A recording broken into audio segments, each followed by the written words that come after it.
Hello po mga kabarya, welcome again dito sa channel natin, Altcoins PH1611. Now again, usapang commemorative coin na naman tayo. So ito yung 10 peso 2015 na Miguel Malvar.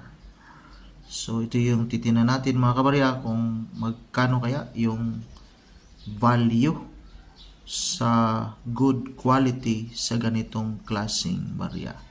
Bago sa lahat, maraming salamat sa mga bago nating subscribers at welcome dito sa channel natin, Altcoins PH1611. Ito pong channel na ito ay nagbibigay ng coin review at coin value update sa mga selling platform na nakikita po natin at ito po ay i-sinishare po natin sa mga viewers po natin. Diretso tayo sa value appraisal. Now, unahin natin dito kay eBay. So, dito kay eBay may nagbibinta na rin. Miguel Malvar, 10 peso, commemorative coin, 150 years. So, dito may value, selling value, 172 pesos, 0.04 centavo. Mga kabarya. So, 172. So, although itong bariyang ito, again, nag-circulate pa po ito sa ngayon, pero yung bariya kasi niya nasa good quality, kaya he has the right to sell.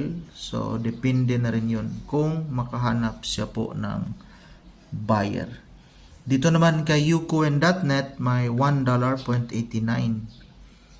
US dollar po. $1.89 US dollar. Depende po yon sa selling platform at saka depende rin po sa quality. While dito kay in.numista, dito may appraisal siya dito. Ito yung appraisal niya. So, uncirculated, umabot ng 120 pesos. 10 million yung example. 78 yung pinakamababa. Very fine. So, yan po yung update natin sa bariyang ito. So, maraming salamat and God bless.